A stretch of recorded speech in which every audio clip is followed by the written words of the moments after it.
of how impactful this could be for a trauma patient. So even though the patient in the index case was not a trauma patient, this could impact trauma so significantly that it was brought to our trauma committee in order to talk about this further, and that's where the project came from. Okay. So you said that case began in 2019. Yes. We are now in 2024. That's a long development process. Yes. What was going on with all that?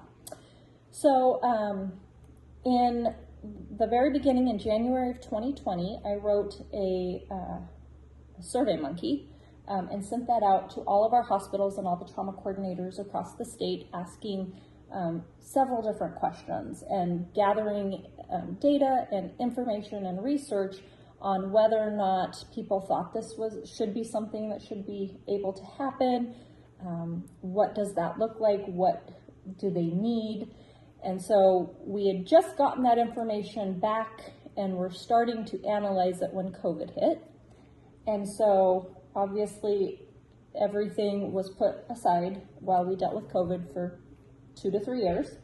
And so it took us until fall of 2022 to finally get back on track and have policy development, procedures available for hospitals, present this and kind of talk about it to some of our lab partners, our hospital, like Montana Hospital Association, and get approval finally. And then it was launched in fall of 2022. Okay.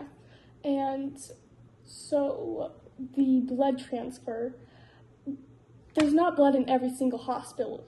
Wouldn't it just be a waste of time to stop at a hospital, an intermediary facility, for it to not have blood? Wouldn't that just waste valuable time?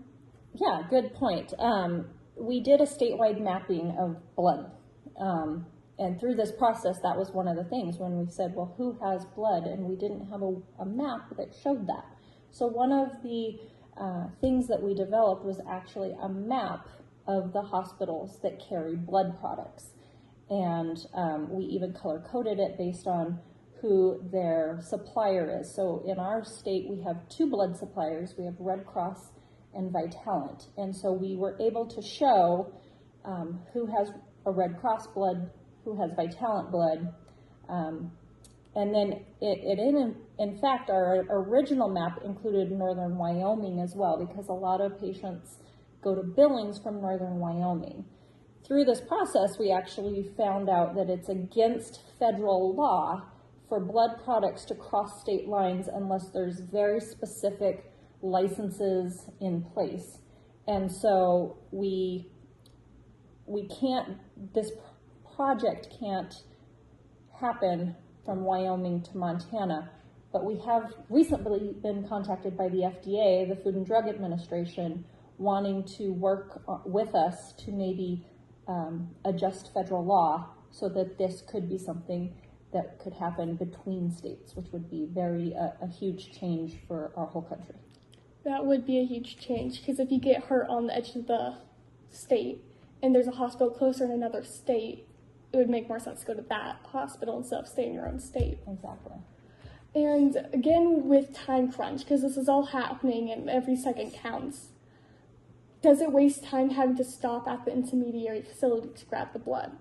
So no, this actually shortens the time. I mean, ideally the patient could fly air medical, but again, we've already established air medical can't fly in these situations. This isn't a process that's going to be used frequently. It's not something that we expect to be used weekly or even maybe monthly. But when it is used, it will save lives. So again, they're leaving the hospital that doesn't have blood. And so I'm transferring a patient, in this instance, say 100 miles. The provider at that initial sending facility calls to that intermediary facility and says, I have a patient that will be passing by your facility that needs blood. Can you please arrange for blood to get to that patient so they can keep moving forward? We worked very closely with Highway Patrol to law enforcement to be able to help transport that blood. Already in our state, they help transport blood, but typically they just help transport it from one center to another. This is the first time of them transporting blood to the patient.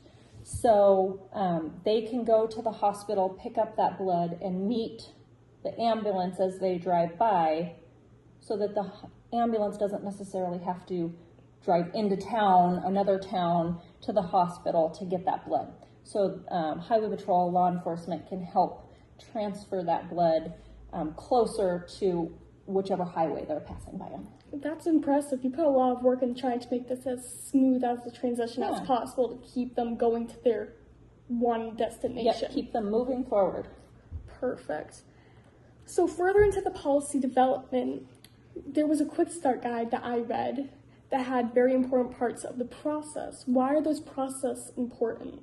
So in that guideline development, we had a whole multidisciplinary team that met, including myself from the state trauma